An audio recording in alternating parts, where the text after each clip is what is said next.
unserem Abend mit Assaf Gavron aus Tel Aviv. Ich werde ein bisschen auf Deutsch kurz einführen. Wir werden uns heute Abend auf Englisch unterhalten. Wenn ihr Fragen habt, gerne auch auf Deutsch stellen. Das kriegen wir kommuniziert. Und wir werden uns ein bisschen in dieses Buch, das wir vorstellen wollen, 18 Hiebe, hineintasten. Wir werden am Anfang ein bisschen was davon auf Hebräisch hören, einfach nur um ein bisschen an den Geschmack zu bekommen. Und dann werde ich ein bisschen daraus lesen, den Anfang des Buches. Dann werden wir uns wieder ein bisschen darüber unterhalten, wie am Anfang auch. Und dann lesen wir noch einmal eine Stelle und dann werden wir uns weiter unterhalten. Und dann habt auch ihr die Gelegenheit, in das Gespräch einzugreifen. 18 Hiebe ist ein Buch, mit dem Assaf Gavron ein Spannungsfeld aufmacht, das ihn natürlich persönlich sehr berührt, denn schließlich hat er einen israelischen und einen britischen Pass. Er ist zwar in Israel geboren, seine Eltern aber beide in England. Er selber ist immer wieder auch hin und her gependelt zwischen der englischsprachigen Welt und Israel. Er ist in Jerusalem aufgewachsen, hat dann aber in London studiert, ist wieder nach Israel zurückgekehrt, hat dann in Vancouver studiert, also in Kanada, dann wieder in Israel gelebt, dann eine Zeit lang auch mal wieder in den USA, auch mal in Berlin. Das hatte sprachlich zur Folge, dass er eine Ahnung davon hat, was ich sage, aber nicht dazu geführt, dass er jetzt auf Deutsch mit uns heute Abend sich unterhalten könnte. Assaf Gavron hat, wie man so an seiner Laufbahn sieht, eine ganze Reihe unterschiedlicher Talente. Er ist unter anderem auch Experte für Hummus und Falafel, denn er hat lange Zeit in der israelischen Tageszeitung die Hummuskritik geschrieben und die verschiedenen Orte, an denen man diese eigentlich arabische, israelische Nationalspeise essen kann, immer wieder untersucht und darüber geschrieben.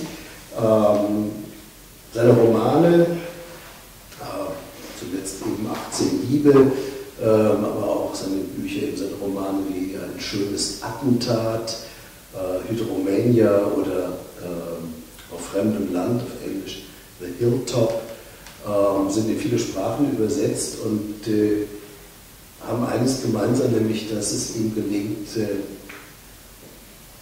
in Teile der israelischen Gesellschaft und der palästinensischen Gesellschaft hineinzuhören und sich hineinzuschreiben, ohne über sie zu urteilen und ein Gesellschaftspanorama zu entwickeln, in dem ganz viele Menschen sehr authentisch vorkommen, die nicht unbedingt zur unmittelbaren Lebenswelt von Assaf Gavron gehören.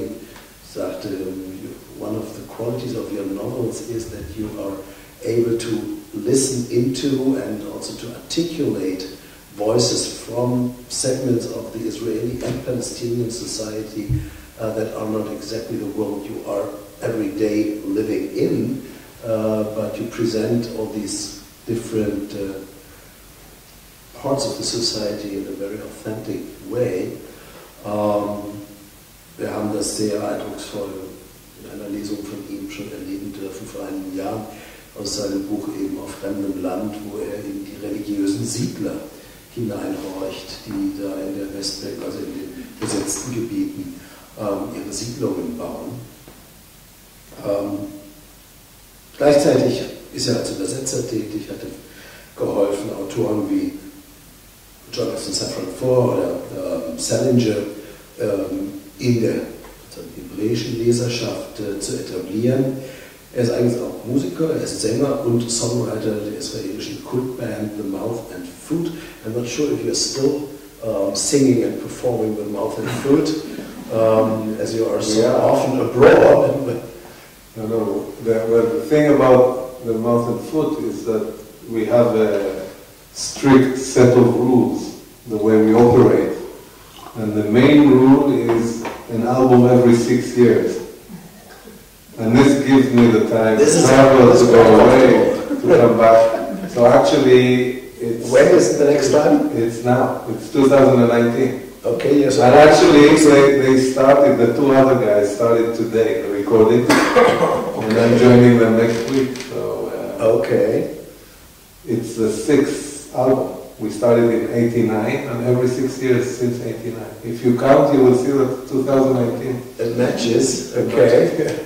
So we can still dream of, at some point, having you and Malcolm Foot at one of the independent rock festivals we have here in the region. Ja, und außerdem hat er auch schon Computerspiele entwickelt, zum Beispiel das Spiel Peacemaker, aber das ist auch schon eine ganze Weile her, das den Nahost-Konflikt simuliert und einem zumindest nur auf dem Bildschirm die Illusion vermittelt, man könnte Frieden schaffen im Nahen Osten. Sein Roman 18 Hiebe wiederum spielt, wie ihr jetzt merken werdet, in Israel und in Palästina. Er geht zurück in die Zeit der britischen Mandatszeit und eben beide Welten, in denen Assaf Gavron zu Hause ist, die britische und die israelische, stoßen in diesem Buch, das sei verraten, auf existenzielle Weise auf und gegeneinander. Diese Verstrickung ist der Motor dieses Buches, das durchaus ein Krimi ist und ein Buch, das zu einem guten Teil im Taxi spielt. How came the idea to portray this story from the perspective of a taxi driver, a cab driver? Well, I had the fascination. I mean, many people who visit Israel or who live in Israel know that the taxi drivers in Israel, in a way everywhere, but in Israel it's a special kind of creature. Like you go to the zoo and you move and you see the different animals. So when you come to Israel, one of the creatures that you watch is a taxi driver, because these are people who, I think it's a very interesting job. You meet lots of different people from all over the world, and you know through conversations a lot of things, and you kind of, you have your finger on the pulse of life in Israel. And as a storyteller, for telling a story, this is a great character to tell a story because he moves around and he meets the people and he gets to connect with people. So for me, it was a great way to kind of get into a world, and also usually they would be in one city. And it's a great way to tell a story of a city. This is the second, set of this book. It's not only about the British-Israeli relationship in the most dramatic contradictions, but it's a novel about Tel Aviv. You really get a feeling of the city and about parts of the city you would not easily run into as a tourist. Was that part of the program of the book, to write a novel about Tel Aviv? Well, I don't think I set out to do it. The first kind of grain from which the book came out was the British-Israeli thing, because it's part of me. My parents were British, came to Israel, and I still have a big family, and I lived there.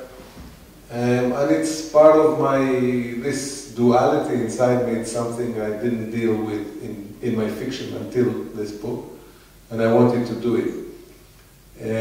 Then came the idea of the narrator, of the taxi driver, telling the story, and I somehow knew that he would be in Tel Aviv, and through him it became also, in a way, a story of Tel Aviv. I mean, the way he does it, he's a real fan of the city. And it's actually based on a taxi driver that I drove with, who loves him, was there all his life. And he actually, like the character here, he holds a guide, a street guide, and he knows all the names, all the stories behind the street names, and he likes to tell them to the passenger. And that's how it also became a story of the history of the city and the history of Jewish people, of Zionism, through the street names. Maybe we listen a little into the Hebrew book, and you present us the beginning of it, I assume, in Hebrew. I will start from the beginning, and I can already tell you that you will recognize the word shluk, and it has the same meaning in Hebrew. הורדתי את החמודה שלי בבית ספר. לקחתי אספרסו בעמידה, העפתי אותו בשלוק ישר לתוך המוח, והלכתי בגשם הדקיק אל המונית שהבהבה מכל הווינקרים על האדום לבן מול הקפה. בשנייה שהתיישבתי הגיעה הקריאה. רחוב בינון, פינת הבשן. כשאתה נהג מונית, אתה נכנס בבוקר לרכב ואתה לא יודע איפה תהיה בעוד 5 דקות. אתה נוסע ונוסע 8 שעות, 10 שעות. כיוונים שונים, אנשים שונים, שיחות שונות, ובעצם אתה לא מגיע לשום מקום. היא הייתה זקנה ואלגנטית. למרות הגשם היא חבשה משקפי שמש רחבים שהסתירו לה את העיניים, והצעיף שלה, מבט דק וצבעוני, כיסה לה חלק מהשיער. החלק הלא מכוסה היה כסוף ומלא. הגעת מהר. כשאתה נהג מונית, בשתי המילים הראשונות אתה יכול בדרך כלל לזהות את הצבע של השפה, ולפי זה אפשר להסיק את ההמשך. מתי בערך היא נולדה, מתי בערך עלתה לארץ ומאיפה, שואה או לא שואה. הרדאר שלי התחיל לעבוד. חשבתי לעצמי, יקית טיפוסית. Taxi zum Friedhof. Ich setzte meine Kleine in der Schule ab, genehmigte mir einen Espresso im Stehen, den ich mir mit einem Schluck direkt ins Hirn schüttete, und ging im Nieselregen zum Taxi, das vor dem Café rot-weiß aufflackerte. In dem Moment, in dem ich mich hineingesetzt hatte, kam der Ruf. Binunstraße, Ecke Haberschan. Wenn man Taxi fährt, steigt man in der Früh in den Wagen und weiß nicht, wo man in 5 Minuten sein wird. Man fährt und fährt, 8 Stunden, 10 Stunden, verschiedene Richtungen, verschiedene Leute, verschiedene Unterhaltungen und kommt nirgendwo an. Sie war alt und elegant. Trotz Regen trug sie eine ausladende Sonnenbrille, die ihre Augen verbarg, und ein türkisfarbener Schal aus zartem Stoff bedeckte einen Teil ihres vollen silbernen Haares. Sie waren schnell da. Wenn man Taxifahrer ist, kann man in der Regel an den ersten 2 Wörtern die Sprachfärbung erkennen und daraus auf Weiteres schließen. Wann sie ungefähr geboren wurde, wann und woher sie nach Israel eingewandert war, Holocaust oder nicht. Mein Radar begann zu arbeiten. Ich dachte bei mir, eine typische Jecke. Ich gebe mir Mühe, antwortete ich, hob den Blick zum Fahrerspiegel und wartete. Ich spürte, dass sie mich ansah. Ein intensiver Blick trotz der doppelten Filterung durch Sonnenbrille und Spiegel, und dann zuckten ihre zinnoberrot geschminkten Lippen, die etwas zu voll, zu jung für ihr Alter schienen, und mit einem halben Lächeln sagte sie, zum Trumpeldorf-Friedhof. Ich schaltete auf Drive. Bis ich ein paar Minuten danach auf die Eben-Firol einbog, fuhren wir schweigend. Dann sagte ich, wissen Sie, dass an der Stelle, wo Sie eingestiegen sind, das Haus ist, in dem sich Begin einmal vor den Briten versteckt hat? Ich liebe es, meinen Fahrgästen etwas über die Straßen zu erzählen, wo ich sie aufsammelte oder hinbrachte. Normalerweise wussten sie nichts. Nicht wer Masaryk oder Fruck waren, nicht einmal Alosov. Ich hatte ein Buch im Handschuhfach, Straßenführer Tel Aviv, Jaffa, in dem ich manchmal gern las, wenn ich ein paar Minuten Pause hatte. Jetzt lächelte sie mit ganzem Mund und wandte den Kopf zum Fenster. Ob ich das weiß, sagte sie. Die Frage ist, woher Sie das wissen, mein Junge. Ich bin von damals. Ich erinnere mich. Sie blickte auf ihr iPhone und fügte hinzu: Ich mag es, wie Sie fahren, Eitan. Ruhiger als andere Taxifahrer. Sie haben bereits 5 Sterne und die Fahrt hat erst begonnen. Die roten Lippen lächelten wieder. Danke, Lotta Perl. Ich gab ihr ein Lächeln im Spiegel zurück. Auch die Fahrer sehen in der App die Namen ihrer Fahrgäste, nicht nur umgekehrt. Dann sagten wir nichts mehr, bis wir am Friedhof ankamen. Die Sonne trat plötzlich aus den Wolken und funkelte in den Fensterscheiben des Autos, der Autos, die sich träge vorwärts schoben. Der Winter würde bald zu Ende sein. In 9 von 10 Fällen traf mein Radar ins Schwarze. Es ist nicht nur die Sprache oder die Art zu reden, auch wie einer ins Taxi einsteigt. An seiner Kleidung und Körpersprache, sogar am Gang erkenne ich, ob der Fahrgast aus Bat Yam oder dem schicken Norden von Tel Aviv oder irgendwo dazwischen ist, ob es Trinkgeld gibt und wie er sich mir gegenüber benehmen wird. Aber an jenem Morgen war entweder mein Radar gestört oder Lotta Perl war einfach der eine unvorhergesehene Fall unter 10. Sie war weitaus lockerer, als ich geschätzt hatte, als sie ins Taxi einstieg. Plötzlich war ich nicht mehr sicher, ob sie eine Jecke, also aus Europa, eingewandert oder vielleicht doch hier in Israel geboren war. Und auch was ihr Alter anging, geriet ich in Grübel. Und dann gab sie mir Trinkgeld. Ein äußerst großzügiges, was ich nicht erwartet hatte. Nun war ich ziemlich verwirrt. Am Eingang zum Friedhof standen ein paar Leute mit schwarzen Regenschirmen. Ein Mann eilte auf das Taxi zu, öffnete Lotta Perl die Tür und reichte ihr den Arm, um ihr beim Aussteigen behilflich zu sein. Dann schloss er die Tür für sie, kam zur Fahrerseite und bedeutete mir mit einer kurbelnden Handbewegung, das Fenster zu öffnen. Ich drückte auf den Knopf und das Fenster fuhr summend herunter. Wissen Sie nicht, dass man Fenster nicht mehr mit der Hand runterdreht? Sagte ich lächelnd. Er lächelte nicht. Anscheinend verstand er kein Hebräisch, denn er erwiderte in hochgestochenem britischen Englisch: Verzeihung, wären Sie bereit, einen Minyan vollzählig zu machen? Nur für das Kaddisch. Es ist der Familie wichtig. Machen Sie eine Mitzwa. Sie können den Zähler einschalten. Ich bezahle Ihnen Ihre Zeit.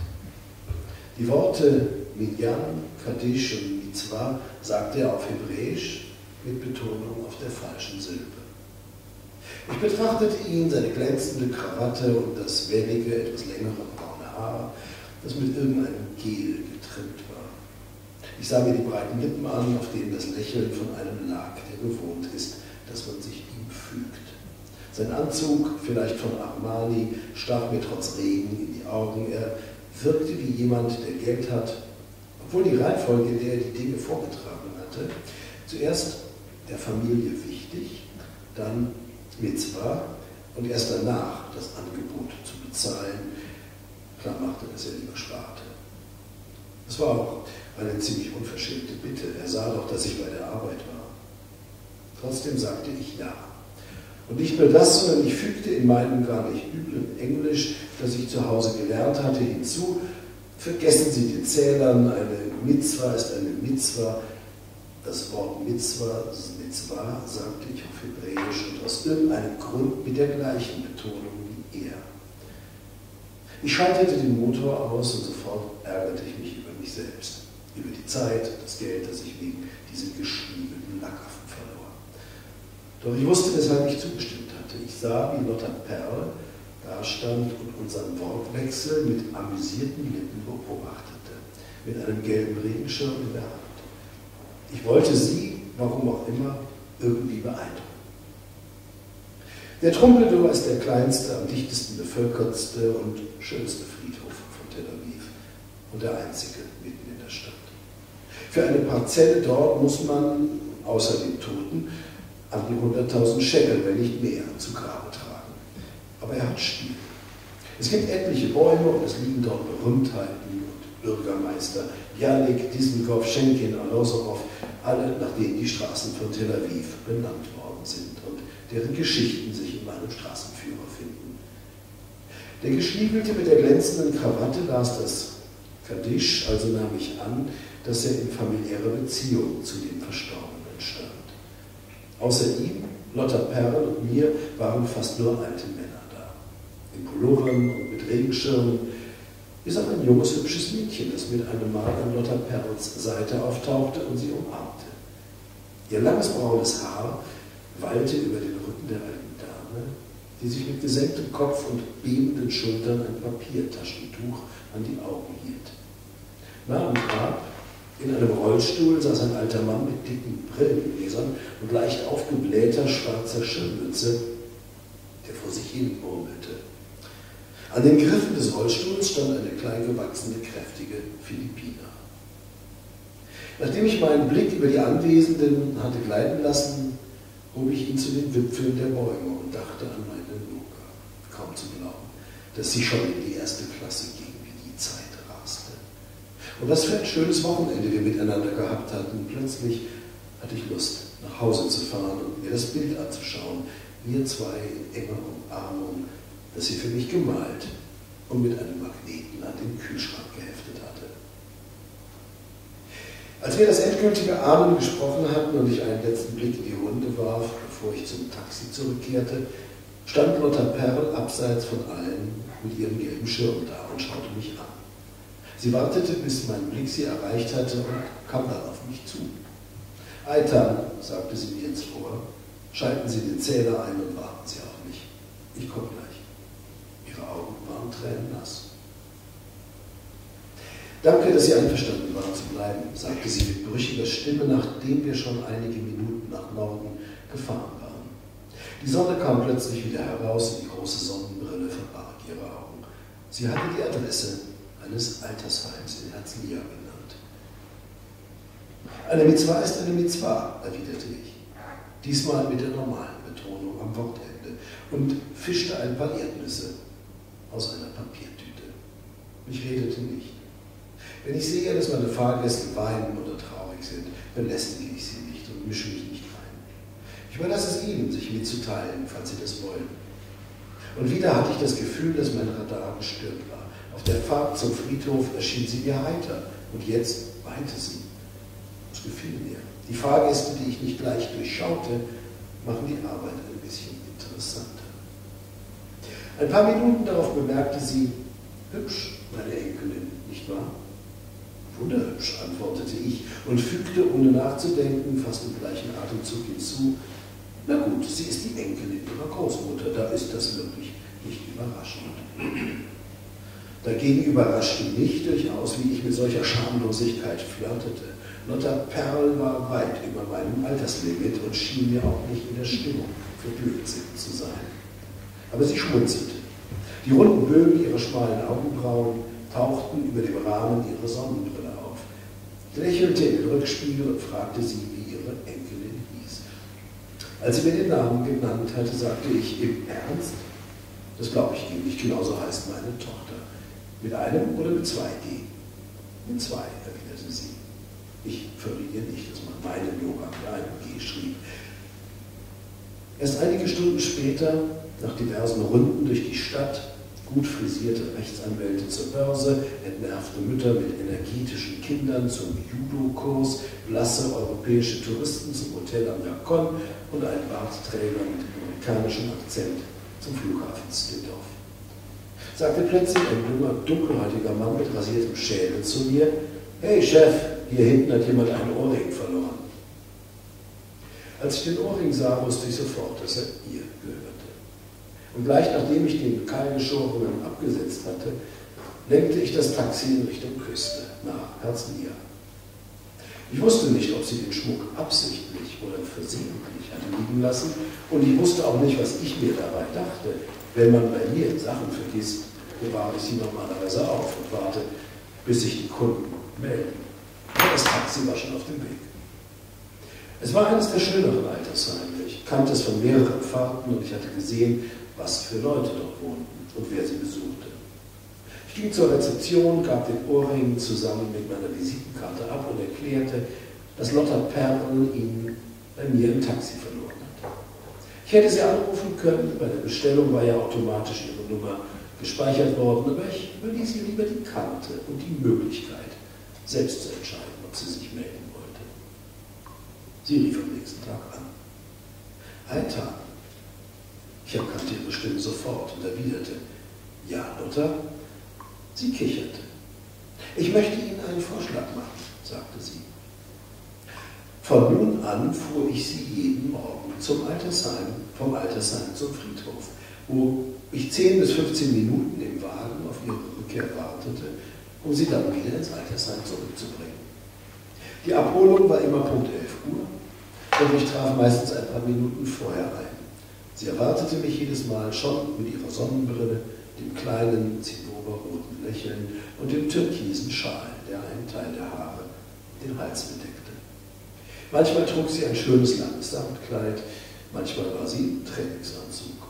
Wenn es regnete, wartete sie in der Lobby und hüpfte, wenn ich ankam, mit ihrem gelben Regenschirm heraus. Manchmal war sie voll Energie und plauderte über ein Bridge-Spiel oder eine Chorprobe, manchmal schwieg sie auf der gesamten Hin- und Rückfahrt und hin und wieder bekam ich mit, dass sie sich eine widerspenstige Träne aus dem Auge wischte. Immer gab sie mir eine 5-Sterne-Bewertung und 20% Rückgeld.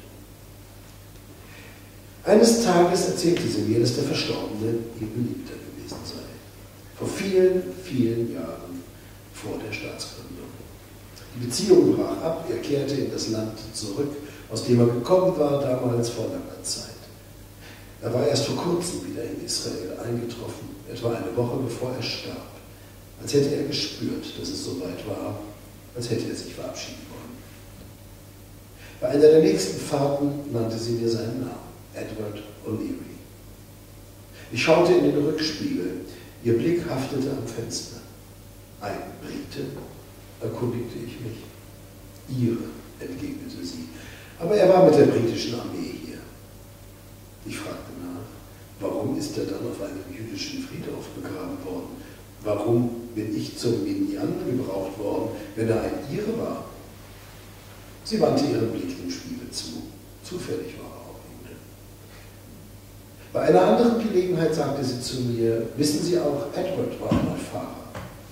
Tatsächlich? Wo? Fragte ich. Bei der Armee, Lastwagenfahrer. Und Sie? Ich meine, wo sind Sie sich begegnet? Sie antwortete nicht gleich. Aber als wir beim Trumpeldorf Friedhof ankamen, fragte sie mich, wollen Sie mit mir zum Grab kommen? Ich wollte. Sie schlug mir vor, den Zähler eingeschaltet zu lassen, doch ich lehnte ab. Vergessen Sie es. Mitzwa ist Mitzwa. Mit Betonung hinten. Sie lachte und ich stimmte wieder. Auf dem Grab befand sich noch kein Stein. Ein Schild steckte in dem lockeren Erdreich, auf dem nur der Name des Verstorbenen stand. Sie zeichnete mit ihrem gepflegten Finger die Buchstaben seines Namens auf dem Schild nach und sagte, ich war ein junges Mädchen und verstummte dann. Sagen Sie, Lotta, fragte ich nach einer Weile, warum kommen Sie jeden Tag hierher? Das ist eine extreme Treue, die weit über till death do us part hinausgeht. Der Tod hat sie beide offenbar nicht geschieden. Sogar Frauen, die ihr Leben lang eine gute Ehe hatten, gehen nicht täglich ans Grab, wenn ihr Mann gestorben ist. Schon gar nicht fahren sie jeweils eine halbe Stunde mit dem Taxi hin und zurück. Warum also? Nachdem sie so viele Jahre nicht in Kontakt waren und ihre Liebe lange zurückliegt. Nicht, dass ich Liebe gering schätze, ich bin der Letzte, der sie nicht schätzen würde. Lotta Perl legt ihre Hände mit den langen, schmalen Fingern, deren Nägel im Ton ihrer Lippen lackiert waren, auf den Stein des Nachbargrabs, auf dem sie saß.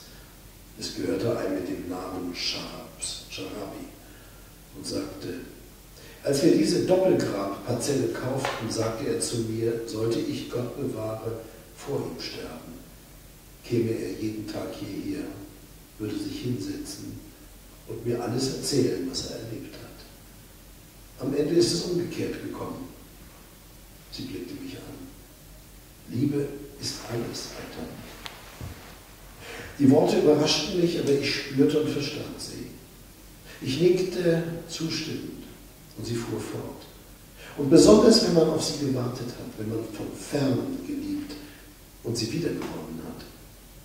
Man weiß jeden Moment davon zu schätzen. Man versteht, dass das Leben stärker ist als die Liebe. Doch die Augenblicke, in denen die Liebe strahlt, für sie leben wir. Ich begann mich auf diese Fahrten zu freuen. Sie waren der Höhepunkt meines Tages, außer den Stunden mit Noga, wenn sie bei mir war, gute Laune hatte und nicht nach ihrer Mutter weinte.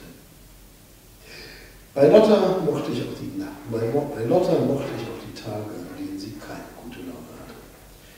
Ich wartete auf ihren guten Geruch, der das Taxi erfüllte, wollte sehen, wie es ihr ging, mit ihr reden, auf ihre Fragen antworten.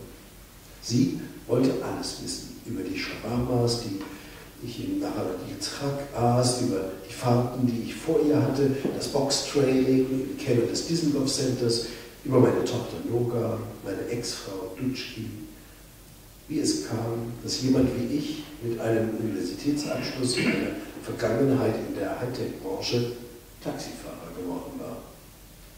Vom Ursprung meines Spitznamens Krokodil. Einmal sagte sie, sie sind ein merkwürdiges Geschöpf, Krokodil. Und fuhr dann fort, wenn ich 30 oder 40 Jahre jünger wäre, worauf ich entgegnete, wagen Sie nicht mal daran zu denken. Sie lachte aus vollem Hals, genau wie ich, bis wir am Altersheim ankamen. Sie mir die Sterne in der App markierte, das übliche Trinkgeld gab und aus dem Wagen stieg, während sie sich mit den Fingerspitzen unter ihrer großen Sonnenbrille die Nachträne aus den Augen wischte.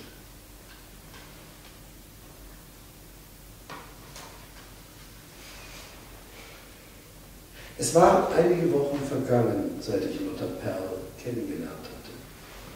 Ich holte sie weiterhin jeden Tag ab, einschließlich Freitag und Schabbat, und brachte sie vom Altersheim zum Friedhof und zurück. Sie fuhr fort, mit ihren zinnoberroten Lippen zu lächeln, mir dicke Trinkgelder und 5 Sterne zu geben und mich nach meinem Leben auszufragen. Eines Vormittags, als ich ihr von Nogas Launen und dem neuen Freund ihrer Mutter, meiner Ex-Frau Ducci, erzählte, einem gewissen Gadi, und dass das Kind ihn als den Kleinen bezeichnete und ihre Mutter als haushoch glücklich, brachte Lotta ein lautes Lachen aus. Doch gleich darauf wurde ihr Gesicht ernst und sie sagte, Eitan, ich habe einen Vorschlag für Sie. Ich hob meinen Blick von der Straße zum Rückspiegel und sah ihr charmantes Gesicht mit der großen Sonnenbrille. Ich schaute zurück auf die Straße, ohne etwas zu sagen, und sie fügte hinzu, ich glaube, dass Edward ermordet wurde. Ich sah wieder in den Spiegel, dann auf die Straße. Ich fürchte, sprach sie weiter, dass derjenige, der das getan hat, versuchen wird, auch mich zu töten. Wären Sie bereit, diesen Mord zu untersuchen? Ich bezahle selbstverständlich. Ich warf mir eine Erdnuss in den Mund und zermalte sie langsam. Ich hatte es ja angedeutet. Already gave the hint, it's a crime book. The guy who's doing the investigation is not the usual suspect. But one, as you told us, who knows the city and who also has a friend who will step into the story soon.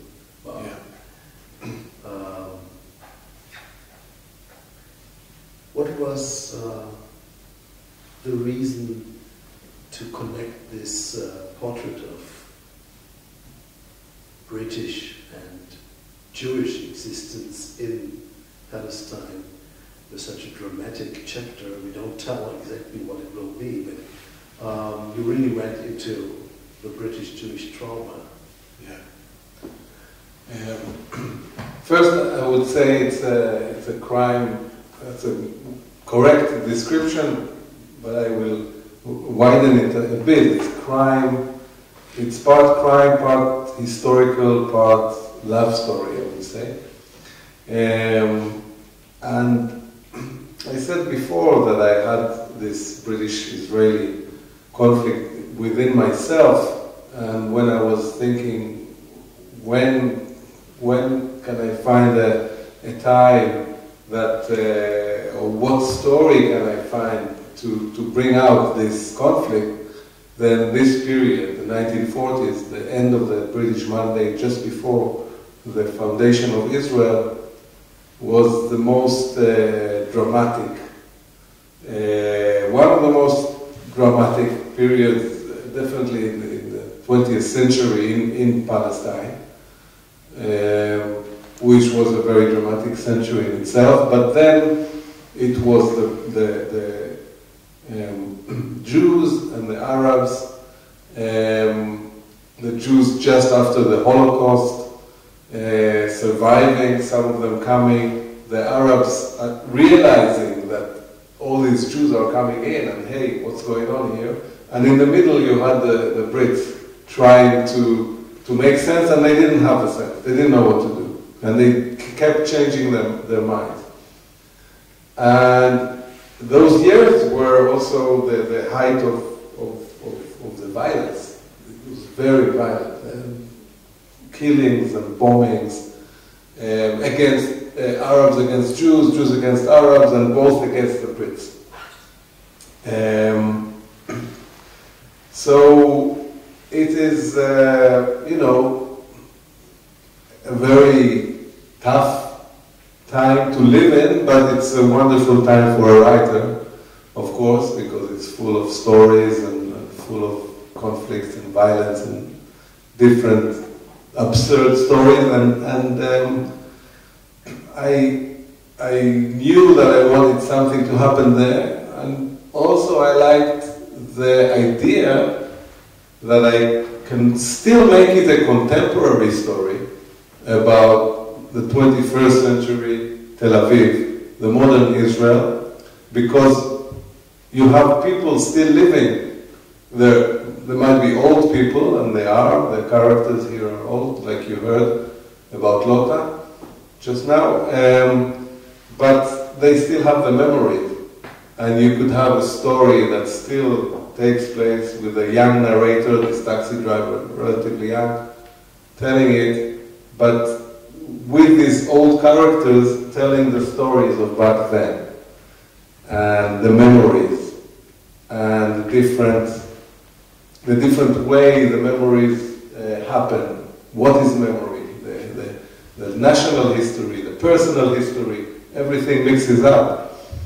And a crime, to get finally to your question, a crime story, for me was a great like a thread to link to black. Something happened then that suddenly resurfaces after more than 60 years.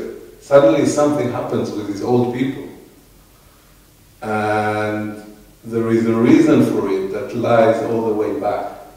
And I like the idea. Of course, it doesn't have to be crime, but I like the idea of putting crime into the mix. Yeah, as you said, it's partly a crime story, a detective story. Even the detective, as you realize in the scene I just read, is the taxi driver. And it's also a love story, and it's about a love that has to do with violence. It is highly ambivalent, as the British position in the Mandate period was highly ambivalent. I mean, last year everybody was talking about the Balfour Declaration that already was a pretty ambivalent paper because it told something about a Jewish right to a home, not even a land, it just said home. Right. And on the other hand, it says, but that must not be against the locals. So at least it's already the Balfour Declaration is bringing a very ambivalent idea in words, and the way the British try to maneuver between their interests was becoming more and more radical, the ambivalence, in these war years. And the Arabs, who do not appear so much in the book in person, they did so in other books he wrote, are here a kind of a horizon that informs this British ambivalence, because they have political interests in appeasing the local Arab population and also the other Arab countries in this situation, while the Holocaust is going on and the refugees are coming in. So creating this not only as a crime story, but as a very ambivalent love story that translates this whole ambivalence of love and hate and violence into body language is, I think, something very manifest in the book. Yeah, thank you. I mean, the mandate was from the end of the First World War, 1917. Actually, officially 1920, but the British took over 1917 until 48, the foundation of Israel. 31 years, and as you say, it was a really turning and moving and changing, because they did not know how to deal with it. And the Balfour Declaration, you are correct that it kind of has both, tries to look at both sides, but generally it's seen as a pro-Jewish paper. Then you had the White Book, or the White Book, which said there should be limit for Jewish immigration, because there are Arabs who live here, and there were different high commissioners changing. You know, over 30 years, the position of the top British official changes like officials change every 4 or 5 years, and each one brings a different bag of knowledge and leanings. Some of them were Jewish,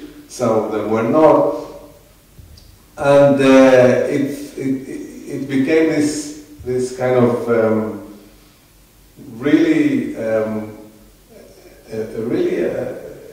terrible burden. Slowly it became on the Brits. It started as another place, as part of the huge empire that they had. Not a very important place, but it became a pain.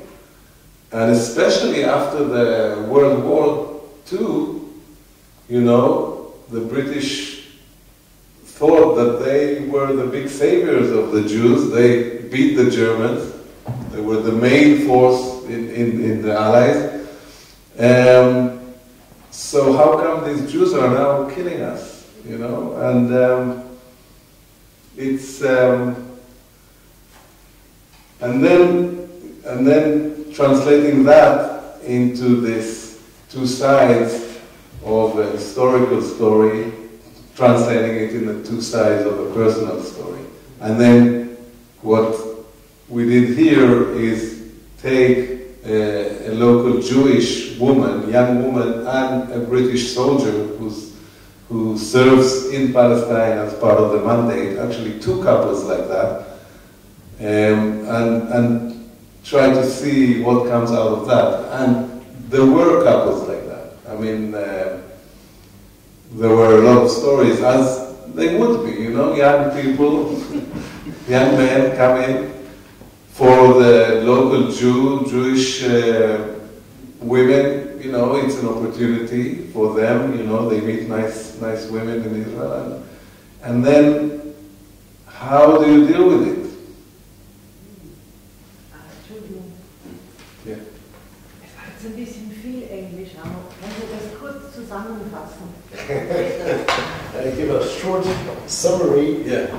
Ja, es ist die ganze Ambivalenz der britischen Situation in den Jahren zwischen der britischen Eroberung Palästinas 1917 und der Balfour-Deklaration, die eben auch schon sehr ambivalent formuliert war. Das jüdische Recht auf ein nationales Heim, nicht mal ein Land oder Staat, sondern einfach ein nationales Heim in Palästina festschrieb und gleichzeitig festschrieb, dass die Interessen der lokalen Bevölkerung, also sprich der Araber, nicht davon sozusagen beschädigt werden dürfen, wird natürlich immer als ein sozusagen Geburtsdokument des Rechts auf einen jüdischen Staat gewertet, Wenn man es genau liest, ist es schon ein sehr ambivalentes Dokument. Und Assaf hat nochmal sozusagen erklärt, wie sozusagen über die Jahre mit wechselnden auch High Commissioners, die Palästina als Mandatsgebiet für die Briten sozusagen geherrscht haben, natürlich immer wieder neue sozusagen politische Interessen auf der britischen Seite ins Spiel kamen. Und es gab dann in den 30er Jahren das Weißbuch, also nachdem der arabische Aufstand 1936 losging gegen die jüdische Einwanderung, weil die Araber natürlich auch so gemerkt haben, das läuft letztlich darauf hinaus, dass man da, wo sie leben, irgendwas installiert, was sich gegen sie richten könnte. Dann gab es einen arabischen Aufstand 1936 und die Briten haben darauf reagiert, indem sie einerseits diesen arabischen Aufstand mit wirklich aller Gewalt niedergeschlagen haben und gleichzeitig aber ein sozusagen neues Weißbuch, ein Memorandum beschlossen haben, das die jüdische Einwanderung nach Palästina radikal eingeschränkt hat. Also sie haben sozusagen den arabischen Aufstand niedergeschlagen, aber dann doch Rücksicht auf die lokale arabische Bevölkerung genommen. Genau in der Zeit, als sozusagen aus Österreich, aus Deutschland und aus Österreich Juden nach Palästina flohen. Und diese Zweideutigkeit, diese Ambivalenz, die hat er übersetzt, wenn man so will, in eine Beziehungsgeschichte von zwei Paaren, von zwei Mädchen, die Jüdinnen, die in Palästina, in Tel Aviv gelebt haben und sich halt in zwei britische Soldaten verliebt haben. Und das war nicht selten, dass es solche Beziehungen gab. Und die waren eben nicht ohne Widersprüche, weil die politischen Verhältnisse drumherum durchaus von Gewalt und Terror begleitet waren. Und die nächste Stelle, die ich lesen werde, beschreibt eben tatsächlich auch in einer sehr plastischen und zutreffenden, wenn man so will, Einschätzung dieser Situation. In den Worten von Bar, das ist eben der Freund von Eitan, mit dem er gemeinsam dann anfängt, diesen Mord, wie sich dann immer noch rausstellt, eben zu ermitteln. Und Bar erzählt Eitan, gibt Eitan so ein bisschen Geschichtsunterricht auch. Das erklärt jetzt auch mal ein bisschen diese Lage damals. Also zuerst mal die Mandatszeit. Erinnerst du dich in groben Zügen? Großbritannien hat angefangen, gegen Ende des Ersten Weltkriegs 1917 in Palästina zu regieren, nachdem die Gegend hunderte von Jahren vom Osmanischen Reich beherrscht worden ist. Die Briten waren 31 Jahre hier, bis zur Staatsgründung 1948. Sie schwankten die ganze Zeit, ob sie den Juden helfen sollten, eine nationale Heimstätte zu errichten und sie ins Land kommen zu lassen, oder ob sie die Interessen der Araber, die schon vorher da waren, wahrnehmen sollten. Nach dem Zweiten Weltkrieg erreichte der Druck seinen Höhepunkt. Die Juden flüchteten aus Europa und viele versuchten, hierher zu kommen. Die Araber fühlten sich bedroht und fürchteten, dass man ihnen den Staat wegnehmen würde. Die Briten versuchten, in der Mitte zu stehen, aber alles, was sie machten, ärgerte irgendjemand. 1946 war das Jahr, in dem der jüdische Terror gegen die Briten einen Zahn zulegte. Auch der arabische Terror. Sie versuchten es den Juden nachzumachen, von ihnen zu lernen. Aber ihre Aktionen waren nicht so mörderisch. Sie wollten die Unabhängigkeit, sagte ich. Mein Straßenführer war voll von Andenken an die Briten. Beide Seiten wollten die britischen Besatzer loswerden, aber die Juden, meint Wiltshire, bewiesen eine Scheinheiligkeit, die man sich kaum vorstellen kann. Welche andere Großmacht hat euch einen Staat gegeben, hat er mich gefragt. Von allen anderen Großmächten in all den Jahren, Amerika und Russland, Deutschland und China, alle eure Freunde, wer hat etwas für euch getan? Niemand und nichts. Was haben die Briten getan? Alles. Und als Antwort darauf haben die Juden verleumdet, bombardiert, getötet und erniedrigt. Und 1946 mehr denn je. Ja, das hat er zu mir auch gesagt, warf ich ein. Es gab eine Menge Gewalt in diesem Jahr. Tote Briten, tote Juden, Explosionen, Drohungen, Schüsse, Raubüberfälle. Für einige von den jungen Briten, die die berühmten Schlachten des Ersten Weltkriegs, die Gelegenheit, es den Deutschen zu zeigen und ihren Fingerabdruck in dem größten historischen Ereignis zu hinterlassen, das die Welt kannte, nur knapp versäumt hatten, war diese Aktion eine Art Entschädigung. Weniger historisch, aber ganz entschieden Action. Krieg, Leben oder Tod, Intrigen. Der Auslöser, der die Ereigniskette in Bewegung gesetzt hat, die unsere 4 Helden betrifft, war offenbar der Raubüberfall auf eine Karawane aus dem Libanon. Die finanzielle Lage der jüdischen Untergrundgruppen, der Nechi und der Etzel, war verzweifelt. Sie versuchten, die Briten zu bekämpfen, aber die Briten reagierten mit Razzien, beschlagnahmten Waffen und verhafteten Untergrundkämpfer, was sie hart traf. Deswegen suchten sie nach Wegen, Geld zu beschaffen. Es ging das Gerücht, dass eine große Summe Bargeld von den Brüdern Safra in Beirut über Methulla und Haifa für eine Gruppe Geldwechsler in Jerusalem eintreffen sollte. 16.000 Goldlira und außerdem 5.000 französische Francs. Die Etzel plante einen groß angelegten Hinterhalt bei Chadera. Ein paar harte Burschen mit Waffen in der Uniform irischer Soldaten warteten an der Kreuzung auf das vorgesehene Fuhrwerk. 2 Kameraden standen auf Posten, 2 hielten die Pferde an und 2 stiegen mit gezückten Gewehren auf das Fahrwerk. Bar pausierte einen Moment, während er sich seinen Bartstoppeln rieb, um die Dramatik zu steigern. Ich hatte keine Geduld dafür. Nun, drängte ich. Es war eine der entsetzlichsten Katastrophen in der ganzen Geschichte des Untergrunds. In dem Fuhrwerk waren bloß erbärmliche 1000 Goldlira. Anscheinend hat jemand die Brüder Safra gewarnt und sie beschlossen, das Geld zu einem anderen Zeitpunkt zu transportieren, in einem geschützten Fahrzeug mit bewaffneten Wächtern. Aber bei dem Angriff auf den vermeintlichen Geldtransport ist ein Kämpfer der Etzel verletzt worden. Als die britische Polizeitruppe vor Ort eintraf, haben sie ihn bewusstlos auf dem Boden des Fuhrwerks gefunden. Anscheinend hat er versehentlich einen Schlag auf den Kopf abgekriegt. Seine Kameraden waren geflüchtet.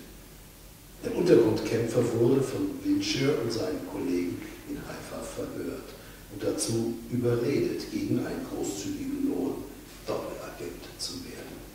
Als er nach Tel Aviv zurückkehrte, erzählte er seinen Befehlshabern bei der Etzel, er hätte es geschafft, sich unbemerkt aus dem Fuhrwerk zurückzuziehen und sich zum Strand zu schleichen. Sei die ganze Nacht 9,5 Stunden nach Süden gegangen und habe einen ganzen Tag in der Wohnung seiner Eltern geschlafen. Wiltshire nannte ihn den Doppelagenten W.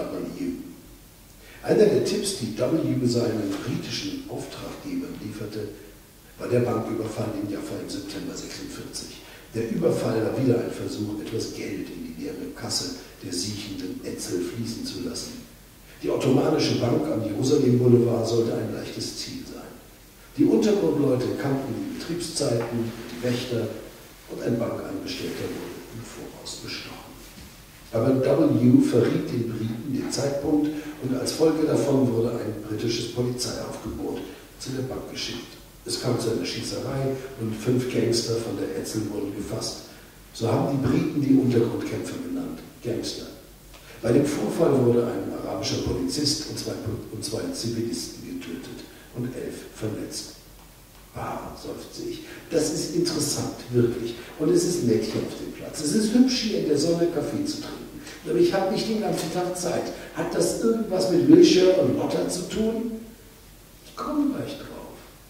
In dem Sommer hat die Liebe der 2 Paare angefangen und im Herbst war sie voll erblüht. Wiltshire und Ruti teilten sich die Wohnung in der Unterstadt und O'Leary und Lotta lungerten ein paar Mal in der Woche bei ihnen herum. Manchmal blieben sie auch zusammen über Nacht dort, wenn Lotta von ihren Eltern die Erlaubnis bekam, bei Ruti zu schlafen. Weil es Verwundete bei dem Banküberfall gab und weil die britische Bürokratie langsam arbeitete, wurden die 5 Bankräuber von der Etzel erst 3 Monate nach dem Überfall im Dezember 1946, ein besonders gewalttätiger Monat, vor Gericht gestellt. Die Anklageschrift umfasste Schusswaffengebrauch, Bombenbesitz, Tötungsdelikt, bewaffneter Raub und die Verwundung des stellvertretenden Bankdirektors. 3 der Angeklagten wurden zum Tod durch Erhängen verurteilt. Einer wurde freigesprochen und der 5., ein 16-jähriger Minderjähriger, der Benjamin in der Truppe, der zufällig tatsächlich auch Benjamin hieß, wurde zu 18 Jahren Gefängnis und 18 Hieben mit der Peitsche verurteilt. 18 Hiebe? Ich fuhr in die Höhe. 18 Peitschenschläge, antwortete er und ließ seinen Blick auf mir ruhen. Wo ist der Zusammenhang? Ich meine, warum die Peitschenschläge? Das habe ich mich auch gefragt. Es hat sich herausgestellt, dass das im britischen Königreich eine übliche Strafe war. Wenn der Angeklagte minderjährig war, durfte man ihn nicht zum Tode verurteilen. Das war der Ersatz, zusammen mit der Gefängnishaft. 18 Hiebe, sagte ich.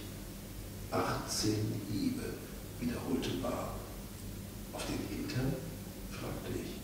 Auf den Hintern, nickte Bar. Vielleicht auf den Rücken, aber auf den Hintern klingt besser. Allah bewahre uns, sagte ich. Allah bewahre uns, stimmte er mir zu. Aber hast du gemerkt, was in dir vorgegangen ist, als ich dir das erzählt habe? Ich zog die Augenbrauen hoch und musterte seine rötlichen Stoppeln. Als ich gesagt habe, dass 3 zum Tod durch Erhängen verurteilt worden sind, ist das wie Öl auf Wasser an dir vorbeigeflutscht. Du hast nicht mal gezwinkert. 3 Menschen werden zum Tod verurteilt für einen Bankraub, nicht mal Mord. Du hast aber gesagt, dass Leute getötet wurden, wandte ich ein. Sie sind getötet, aber nicht vorsätzlich ermordet worden. Das Verbrechen war ein Banküberfall, in dessen Verlauf ein Schussgefecht entstanden ist und Leute getötet wurden. Strafwürdig, aber Todesurteil? Aber als ich dir das erzählt habe, klang das ganz natürlich für dich. Mandat, Untergrund, Briten erhängen, die Geschichte ist bei uns schon im Hirn einprogrammiert. Und wir reagieren darauf mit Gleichmut. Wir wissen, dass die Dinge damals so funktioniert haben. Aber Peitschenschläge auf den Hintern, da hat es dich gleich gerissen. Auch ich bin hochgeschossen und was am verblüffendsten ist, auch die von der Etzel hat es gerissen. Menachem Begin ist ausgerastet. Das störte ihn viel mehr als das Aufhängen oder die Gefängnisjahre. Erhängen konnte man verstehen. Der Tod ist die übliche Münze in Kriegen. Ein Kämpfer ist bereit, sein Leben auf dem Altar der Befreiung seiner Heimat aus den Händen des erbitterten Feindes zu opfern. Aber sein Hintern? Zu erniedrigend für ihn. In der Folge des Urteils gab die Etzel Pamphlete heraus, die überall in der Stadt aufgehängt wurden. War fand es mit flinken Fingern in seinem Telefon und zeigte es mir. Ein hebräischer Soldat, der in die Gefangenschaft des Feindes gefallen ist, wurde von einem Gericht der britischen Besatzungsarmee zu Peitschenhieben verurteilt. Wir warnen die Unterdrückerregierung vor der Ausführung dieser erniedrigenden Strafe. Wenn sie ausgeführt wird, werden die Offiziere der britischen Armee die gleiche Strafe erleiden. Jeder von ihnen könnte 18 Hiebe erhalten. Die nationale Militärorganisation in Als Israel. Voilà, fragte ich. Voilà. Er wedelte mit dem Telefon vor mir, das eine Wikipedia-Seite zeigte.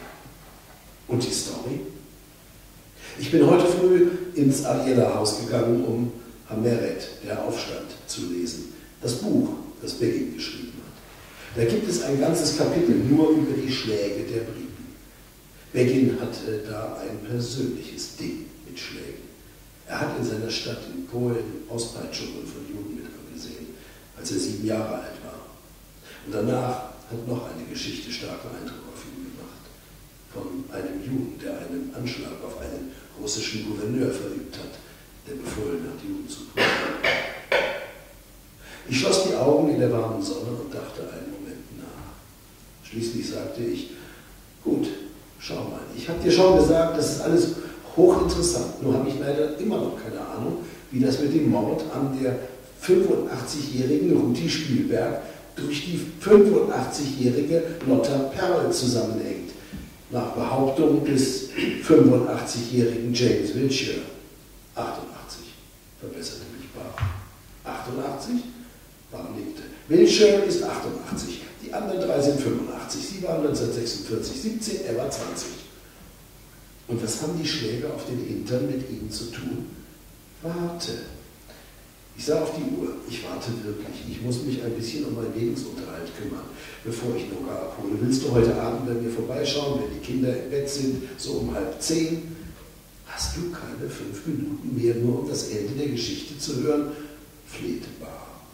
Ich habe genau 3 Minuten, erwiderte ich. Und in diesen 3 Minuten werde ich dir was erzählen, das ich dir seit gestern Abend zu erzählen versuche und wozu du dir keine Gelegenheit gegeben hast.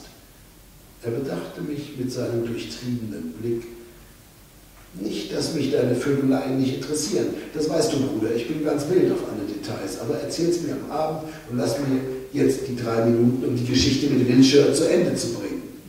Es bleiben noch 2 Minuten. Und es geht nicht ums Vögeln, es gab keinen Sex. Hör eine Sekunde zu, Lotta ist zurückgekommen. Das Lächeln erstarrte in seinen Mundwinkeln. Was? Lotta, sie ist zurückgekommen. Was heißt das?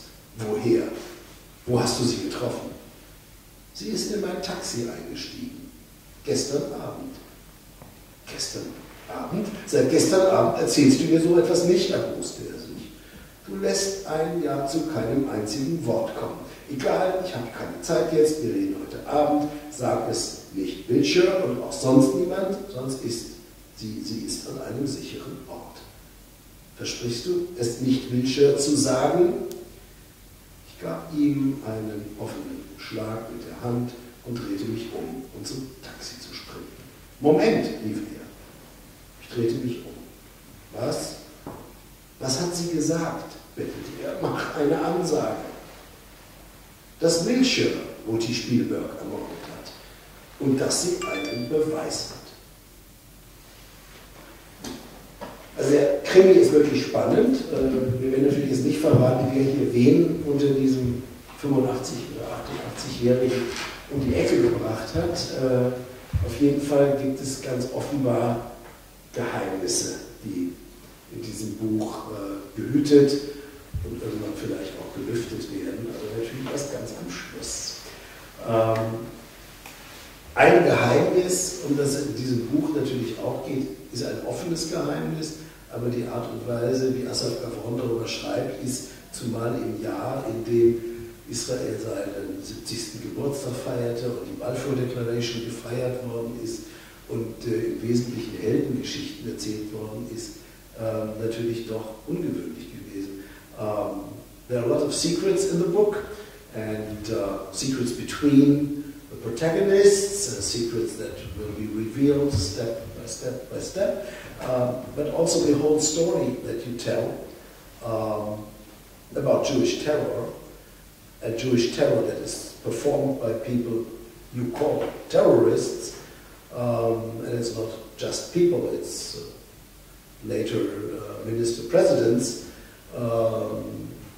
About you write, it was a pretty astonishing moment. You published the book in the midst of the 70 years anniversary of the State of Israel, all these celebrations and hero stories. You published a book about Jewish terror and Arab terror and British, terror in a way. So you opened a chapter that is not much discussed in public in Israel anymore, as I think, at least not in the official way. Israel is remembering the story of the Mandate and the Civil War and the war against the British states that happened in 47, 48. How was the reaction on that book coming out exactly in this moment where everybody wanted to celebrate? Yeah, well, it is discussed, but there is one discourse. As you say, the Jewish underground movements of this period who were fighting against the British are seen as heroes, and they are seen as freedom fighters, and they are seen as the ones who eventually kicked out the British and created the State of Israel. So obviously they are big heroes, but it's about who's telling the story, isn't it? That's history. That's the fascinating thing about history, and why I keep returning to it a lot in my books, is that it is never set in stone. It is who tells the story, from which position, from which memory. For example, one of the basic kind of foundations is a true story about this beating, about this 18 lashes, 18 strokes that Bar is telling Krog, the taxi driver, about. He starts telling him here. That's a real story. But yes, the Brits, they call them gangsters. That's why he stops in the middle. When you told it, he stops and say, this is how they call it, because Krog would never expect this word to be associated with this hero. So it's all about the position, and I wanted to show that there are different positions. And I wanted to show the British position, in a sense, because it is never told, because part of the story, part of the heroic Zionist story, is that the British were the bad guys. And these were the good guys who kicked them out. But actually, the British, they did a lot. As I said, they were there for 30 years. In those 30 years, they basically turned Palestine, this country, from a very poor and backward place under Ottoman rule, under the Turkish rule, to the basis of the modern country that it is today. They paved roads, and they dealt with the agriculture, they developed the agriculture, and they built buildings.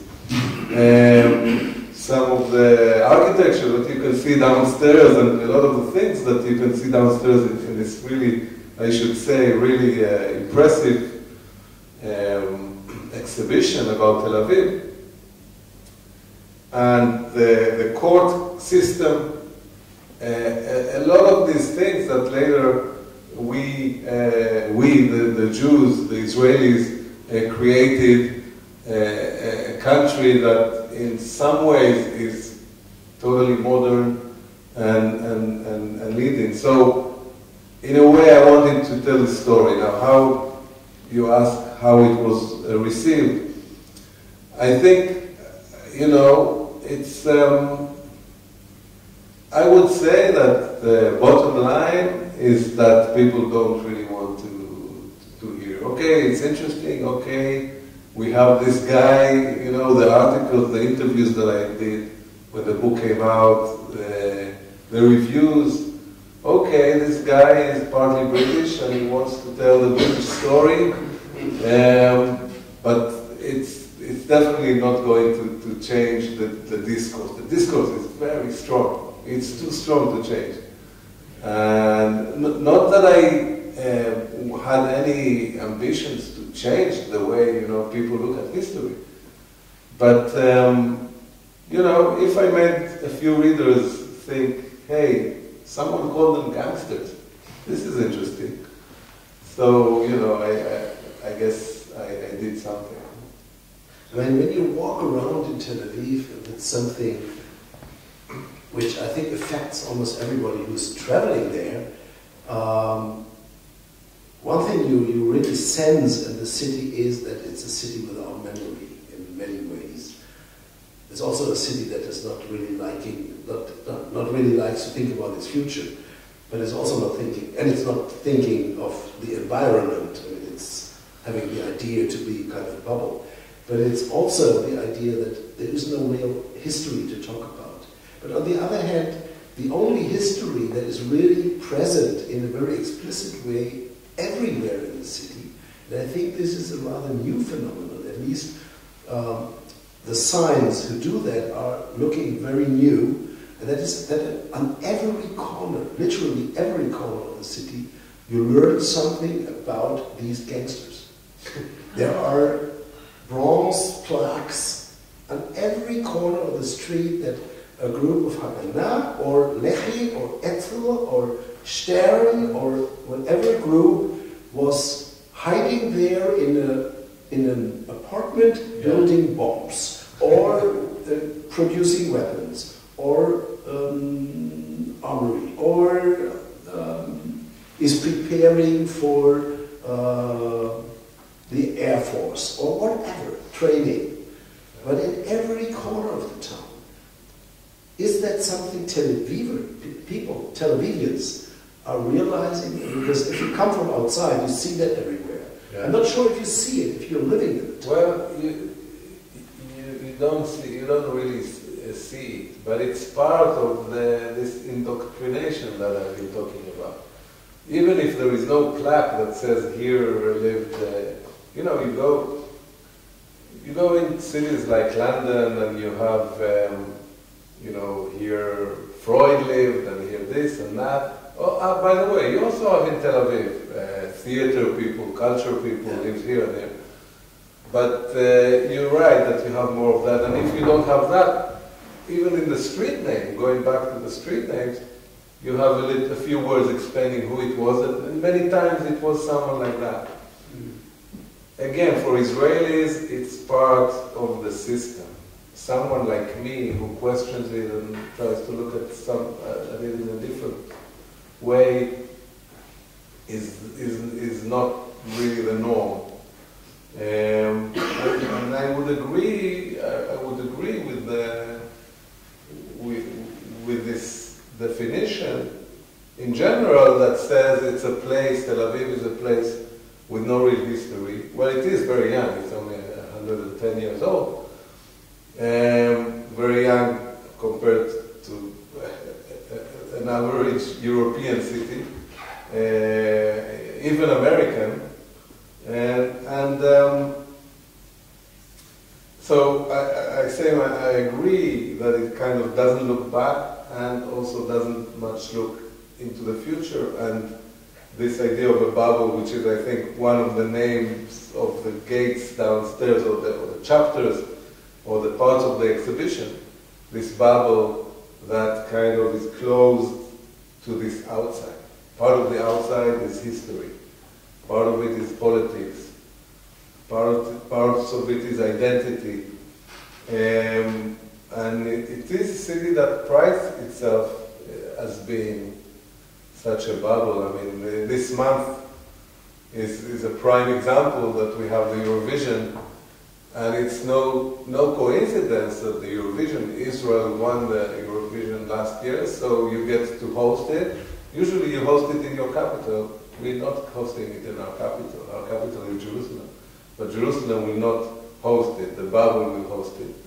And, you open the newspaper every day, Madonna is coming, Jean-Paul Gaultier is coming, what's his name, some American Hollywood star is coming, I don't remember his name, Will Ferrell. So that's the bubble. But it still has the doctrine, the story that is told. If you look, you will find it. I mean, the contradictions of the bubble will come in an extreme way, not to the fore, because probably nobody will realize it or talk about it, but the so-called Eurovision Song Contest Village, I mean, they always have a lot of people coming, so they need a place for the Eurovision Song Contest Village, and they will build it, well, they already did so, on the Charles-Cros Park, which is, first of all, the place that's next to the sea, where the rubbish into which Manchia, the northern part of Jaffa, was turned, first after the destruction after 48, but then also in the 70s, when the rest of Manchia was destroyed, and the whole thing was with caterpillars put into the sea, and a nice park was created. So the village will be on the rubbish of Jaffa, and in the next vicinity you have the Museum of the Gangsters. Yes. Or the terrorists, or whatever you would call them, of Etzel and Begin in the rest of an Arab building, where in 78, after 78, a museum was built for exactly those people you write about. Mm-hmm. And this museum, that was my impression, is also a bubble in the bubble, because I don't know anybody from Tel Aviv that ever visited that museum. I have no idea if you ever stepped into it. I have, because I wrote a book, but only because of that. No, was it to go into that building? I mean, it was a museum that was built after the triumphant victory of Begin in the elections of 78.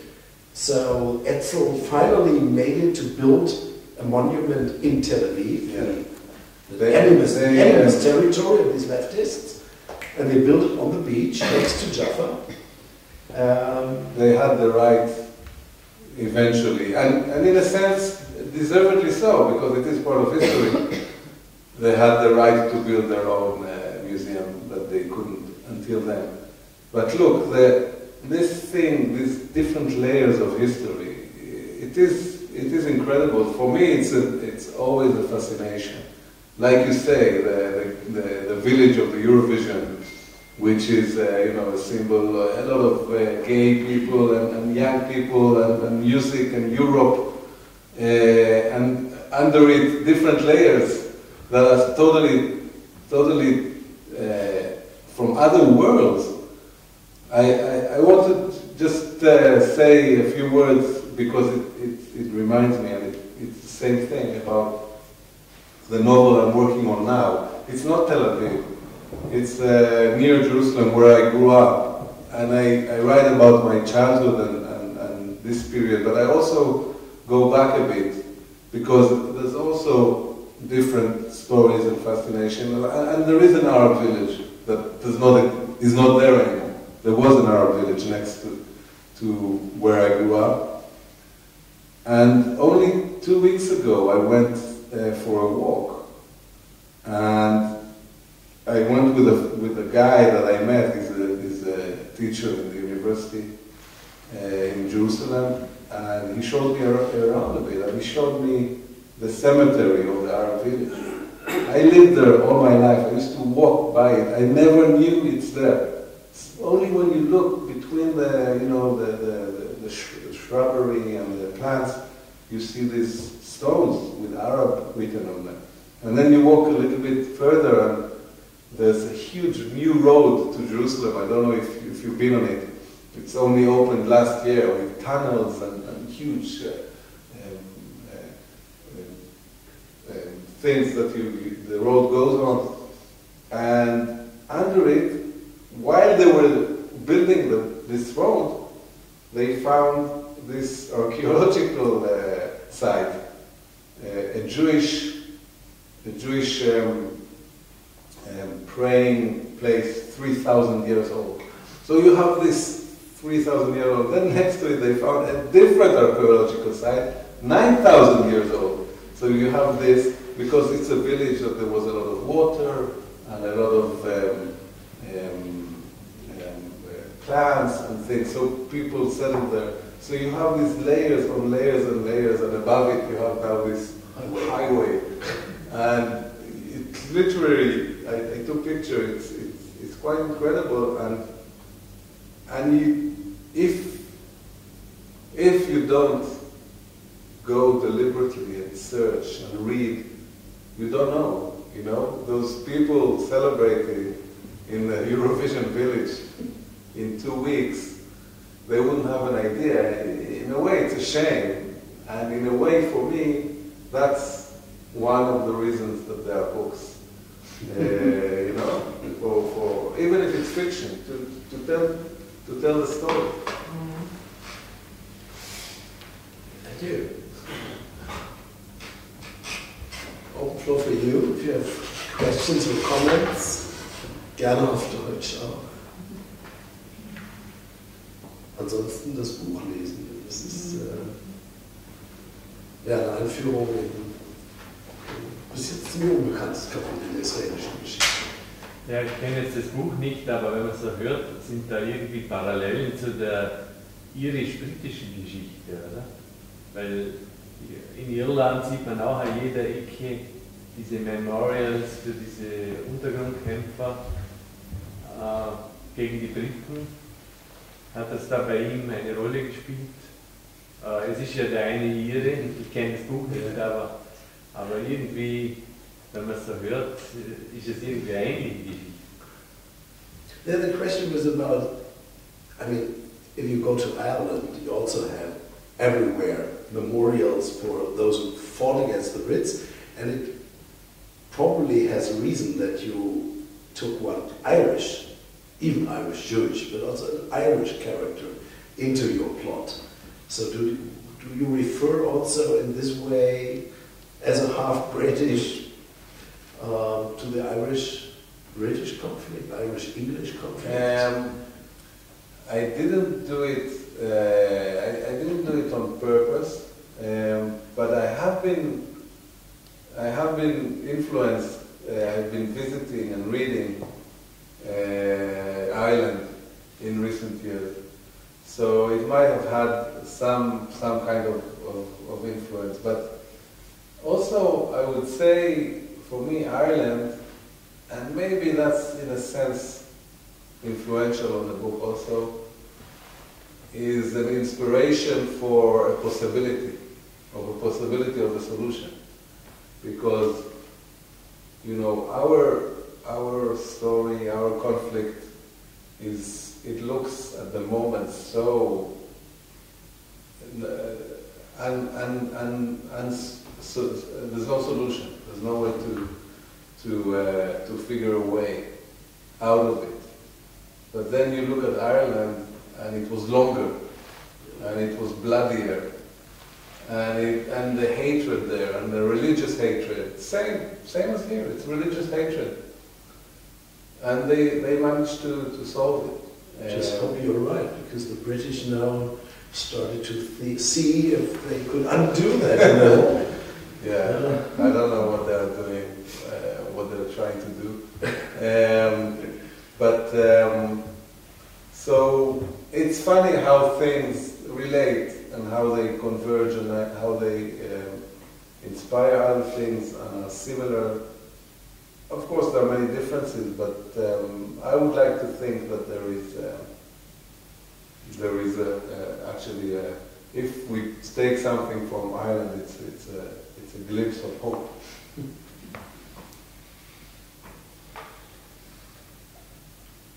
Well, that's a good word to end this discussion.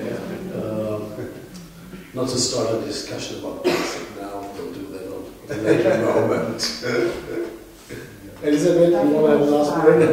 Habe ich das jetzt richtig verstanden? Ich habe so den Eindruck bekommen, dass Sie die verschiedenen Standpunkte von Palästinensern, Israelis und den Briten darstellen wollten mit historischem Hintergrund. Ist das so ein bisschen... But the question is whether you tried in this book to give voice to the different perspectives of Israelis, British and Palestinians. And I mean, you already said that the Palestinians, the Arabs are in this book not as prominent. Yes. They are actually in other books. Well, you said before. Now I remember I wanted to refer to that and I didn't. So this is an opportunity. You talked about it, and the reason why there was conflict between the Israelis, the Jews, and the British, which is the main conflict of the book, but the reason for it was the Arabs. So you cannot, maybe their story is not told here as much as it is in different books of mine. For example, ein schönes Attentat. You really get the Palestinian perspective. Here you don't get the Palestinian perspective, but it's inseparable. You cannot separate it, because the Jews would not hate the British so much and kill them and try to kick them out if it wasn't for the Arabs, that the British would have tried, in a sense, to protect by, for example, limiting the immigration of Jews into the country. So, in the book, you really have the two main stories, the British and the Jewish.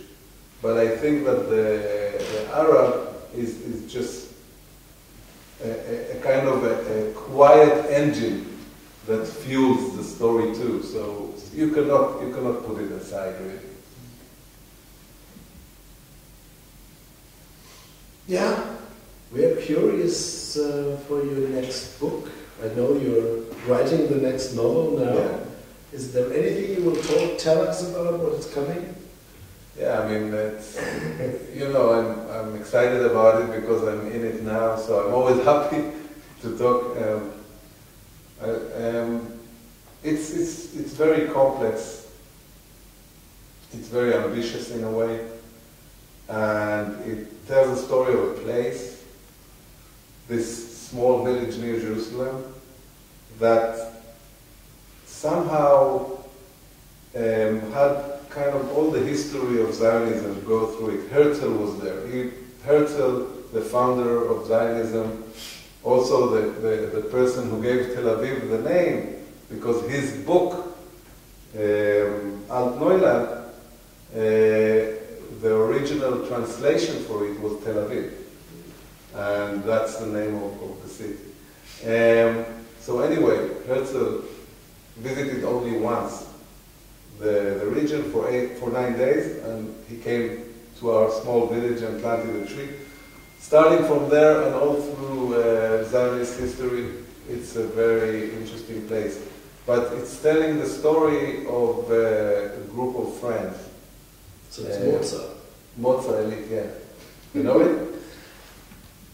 My grandfather visited, a year before he emigrated to Palestine, he visited my father in the kibbutz, and he visited Mozart, and he took a little splint of this tree. Wow. That is not existing anymore, the tree. The splint. There is a remainder of the tree in the box. And we have a splint like this in our family heritage. So, thanks a lot. So much about Jewish kind of rituals, like Reliquien. Eine echte Reliquie, die mein Großvater mitgebracht hat von dort. Sehr katholisch. So, vielen Dank fürs Kommen.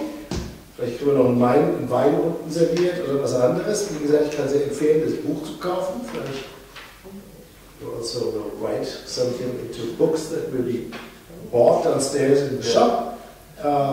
Die nächste Veranstaltung, will ich nur kurz darauf hinweisen, wird sich genau mit dem Stadtteil von Jaffa beschäftigen, dessen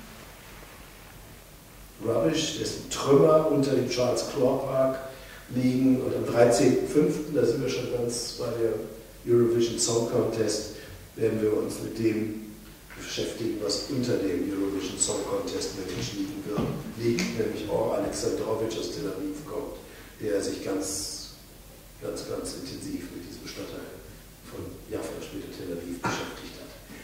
So viel für heute. Vielen Dank.